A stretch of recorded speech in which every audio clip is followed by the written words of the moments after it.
It's your boy King Buzz back with those exclusives. Welcome to the channel where we make no excuses. Shout out all artists, engineers, and producers. And I'm back with another video.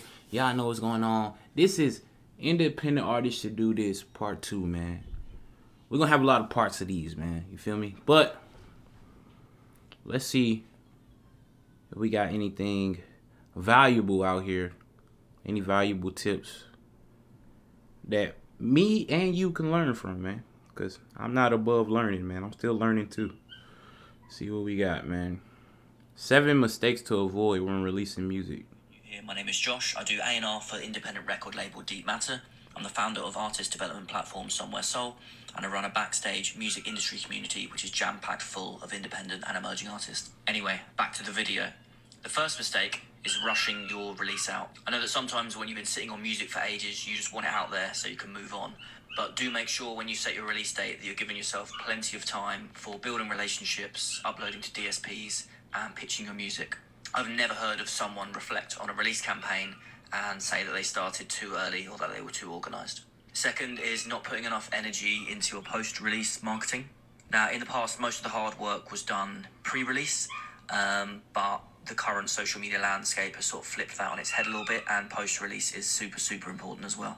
Once your music is out there, you can start testing and experimenting with different ways to promote your music. At the end of the day, you can't guess what will work, and often it's the posts that you least expect that end up doing well. Third one is burning your budget on PR campaigns and paid ads. Now, PR campaigns and ads have their place, for sure, but I would strongly advise seeing what you can achieve yourself first, so you've got benchmarks to compare against. You throw loads of money at ads and PR, you could be left scratching your head at the end of the release campaign, sort of trying to figure out whether it was money well spent. You also don't want to create an early reliance on paid sources, so it's always good practice to build up a strong foundational audience first. Next is inconsistent social media activity. Now, I apologize. Y'all hear my dog in the background. When I'm doing videos, the dog is put up because he's a puppy. Can't be trusted. You know what I mean? So he just whines and it annoys me. But back to work. Now, I know social media is a drag and it's exhausting to have to think up post ideas and continuously be active on the platform.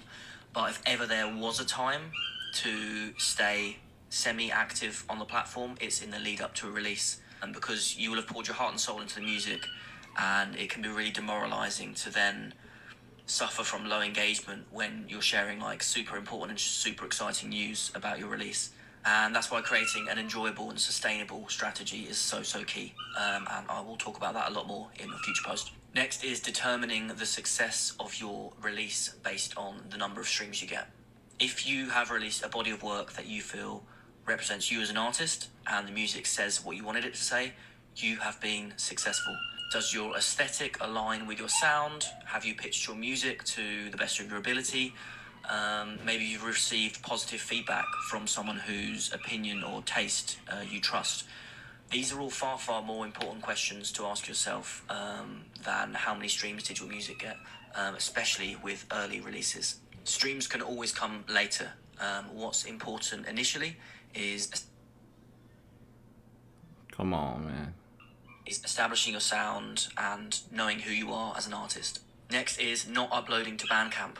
I mean, I've lost count how many times I've talked about this now, but so often I'll check for a release on Bandcamp and I can't find it. It reminds me, actually, I was at a live show recently, and in between songs, the artist said, "Go buy my music if you can afford to, stream it if you can't." And I think this should be the mentality of most artists, but so many seem to forget to even promote buying it. And you gotta remember, one Bandcamp sale for 99p is roughly the equivalent of like 350 streams. So yeah, upload your music to Bandcamp, shout about the fact that fans can buy it, and let them know that buying it supports you more than streaming does. Just be upfront about that, because not all fans get the difference that streaming doesn't help to support artists very well financially. And then lastly is taking the first offer that materializes. So it can feel incredibly exciting when you get an offer put in front of you from a label, and very tempting just to bite their hand off for it. But really that offer should be used as a reference point to compare to other. And if there aren't other offers on the table at the moment, be patient. Don't let the label rush you and force you into anything. Try and wait until you've got at least 2 or 3 other offers on the table, and then you can work out which is the best deal for you And also, when you've got other offers on the table, it means you've got some leverage to go back to your preferred label, maybe counter offer, and try and work out the best possible deal for you. And of course, before you go ahead with anything, always make sure that you get a lawyer to look through the contract. Hope that was helpful. Hey, that's a big one. That video was super insightful. Yeah, man, he touched on a lot of good points, especially like encouraging people to buy your music instead of streaming. I don't think people understand that for real. Like when you stream my music, I appreciate it. The streams are appreciated, but I benefit way more off of someone purchasing my album. Like you said, like he said, the equivalent of one purchase is like 350 streams.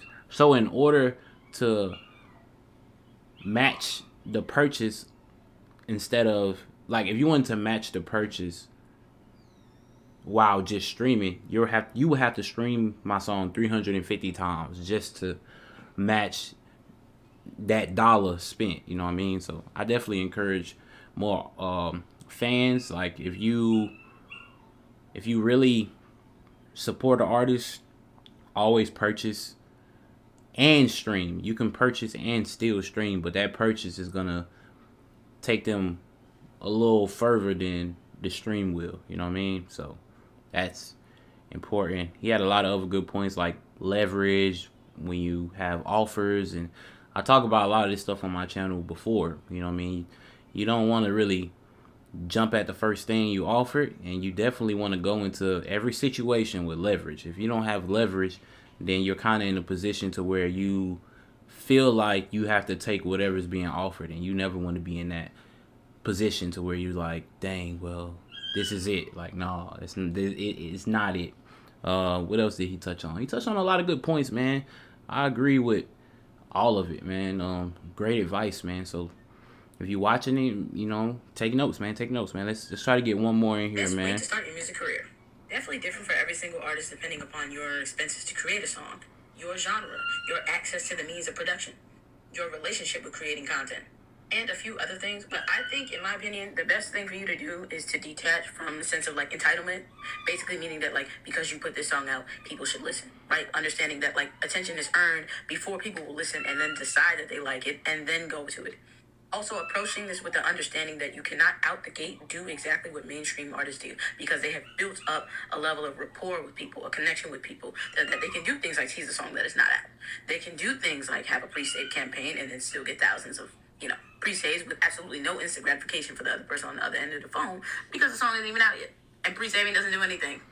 Also understanding that content is not about posting 3-5 times a day. It's about creating experiences around your song that gets people to stop and then check out the song.